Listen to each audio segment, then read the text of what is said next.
Hello everyone, this is Stren from ExtremeWorks.net, and today I'm here to talk to you about the NZXT Doko box. Now this was shown to me at CES, where it was kind of soft launch, but the embargo finally lifted this morning. So we're going to do a little unboxing video on it and tell you a little bit about it. We got to play with a live one in the suite at CES. And it was more impressive than initially I thought. I was kind of skeptical. So let's go ahead and start opening it. And meanwhile I'll start explaining what it is. So the Doko is a streaming box. In other words, it's for your HTPC. Well, no, it's not for your HTPC. It's to replace an HTPC. So you have your TV somewhere in your house and you have your big gaming computer somewhere else. And rather than buying a second expensive gaming computer so that you can game on your TV, you instead buy one of these. And it's a small mini computer basically that allows you to stream from your big computer. So it doesn't work on its own. It's really there just to plug into your network and allow you to hook up a keyboard, mouse, or controller and basically game remotely on your big computer. You can see mine's pretty big here. So for someone like me who has a TV in the living room and I'm in a separate room here, you know, it's kind of perfect. So of course the concerns with something like the Doko is, of course, lag. So you know, you want to have a very responsive system. Typically TVs, unless they have a specific low latency gaming mode, they introduce lag. Then you've got the lag from, you know, the communication from this box to your main computer, you know, and back again to the TV. And of course you need a lot of bandwidth. With 1080p, you know, even though that's fairly old in terms of display standards, it still takes a lot of bandwidth to run over the network, you know, unless you're compressing that. So this does only do 1080p. You know, obviously there's no 4K yet. However, the downside is 30 frames a second. So if you're all PC master race 60 frames, 120 frames a second, you're not going to see that on this. You will, for now, only see 30 frames. NZXT did say if this product is well received, they're going to work on one with additional features such as 60 frames per second and such as Wi-Fi. And that's another feature that this is badly missing. So let's open it up a bit more. So inside we've got a big protective disc. Looks a bit funny. Wish that was black. And then the Doko unit itself. You can see, you know, it is fairly small. You're going to be able to mount this somewhere, or, you know, slot it next to your receiver, or, you know, just on the base of your TV, for example. It's really not that big. For reference, this is a 30-inch monitor. You can see this is really quite small. It's got a nice soft touch plastic to it. On the front you have a nice power button and 4 USBs. 4 USBs are nice so you can plug in 4 controllers. So particularly if you're playing multiplayer games, for example, on your main rig, you're going to want to be there for doing FPS type games. You know, if you're playing Battlefield or Call of Duty online, you know, some kind of Twitch shooter, you're going to want to be at your rig for minimum latency and all that kind of stuff, and you're generally playing on your own. This is more geared towards people who want to reuse their desktop and maybe have some fun when their friends come over in their living room. So you can plug in 4 controllers, and that's really nice. On the back we have the LAN port. As I said, Wi-Fi is not included in this version.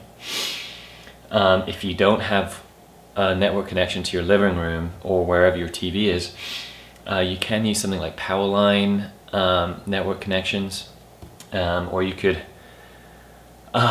reuse an old Wi-Fi box, assuming it's fast enough to, you know, plug this in and work as effectively a receiver itself. You could try a USB Wi-Fi stick also. It may or may not work. We'll find out later.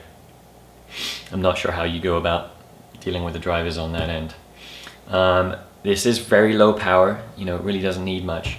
So you have a little wall wart kind of plug-in thing here. The HDMI, of course, for your TV, and then an audio output as well, which I'm assuming it looks like just a 3.5mm jack.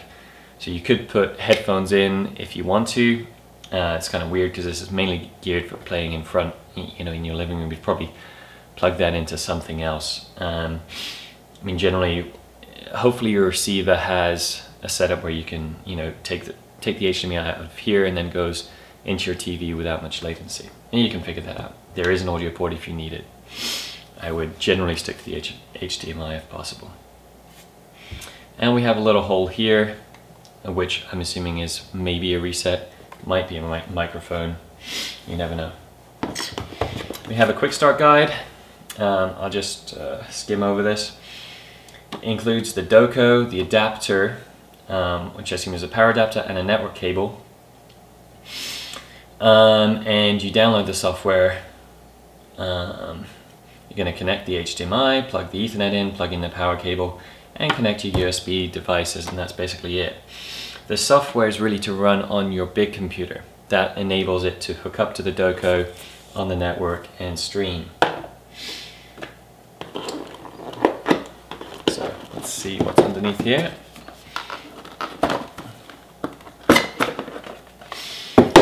So little box, little white box. So we're guessing this includes just the, one Ethernet cable, standard Cat5e, with some nice metal shrouds actually around it, which is nice. Not a big deal. And then the power adapter itself, which we'll pull out. So as you can see, this needs a tiny power adapter, so it really is low power. In fact, what is this rated for? 5 volts at 2.5 amps. So yeah, that's 12.5 watts maximum. At least output, you know, input might, these aren't always that efficient. So pretty low power. So here is the Doko, which is really the main focus of this. When I played with this in the Doko suite, like I said, I was far more impressed than 30 frames per second would have me believe. It was responsive. I mean, if you're going to do 30 frames a second, you really want to make sure that the latency is low, and it felt pretty good. Like I said, it's not really built for Twitch shooters. If you're going to be that competitive, you know, any kind of streaming device isn't going to be fast enough for you. But for, you know, having your friends over and playing some 4-player games, maybe running a console emulator for, you know, some Mario Kart or something like that, you know, this would be really good. So yeah, generally I liked it. I think the biggest problem, like I said, the 30 frames per second and the Wi-Fi. The price, however, is good. And the reason they didn't include those was really to keep the price down. The price is only at, you know, 99 bucks, which makes this a really good deal, because even if you were to build a NUC type system, which still wouldn't game particularly well, you'd be spending, you know, 200-300 bucks just for the NUC without a lot of the components. Then you've got to put, you know, an SSD and memory, and really you're looking at 300 for the better CPU, and, you know, the graphics are still quite crap. So definitely a great idea.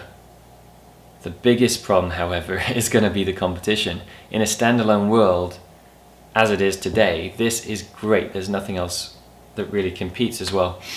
The problem is Razer. Razer have what they call their Forge TV, which is coming out later in the year.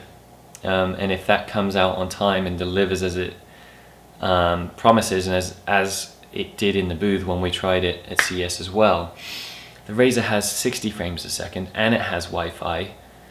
you know, AC Wi-Fi too. And it can work as a standalone Android gaming system and as a Chromecast. And with a bundle with one controller, it's only 150 bucks. So it's not much more, you get a lot more. So NZXT's problem is not that this isn't good, it's that there's something coming that promises to be so much better. So if you want something today, I think this is going to be the thing to get, and we're going to test it shortly. But if you can wait, you might want to. So that's it from me. It's Dren from ExtremeRigs.net. As always, like the channel, like the video, subscribe to the channel, follow us on Twitter, Facebook, all that good stuff. The more support we have, the more stuff we can do. So that's it from me.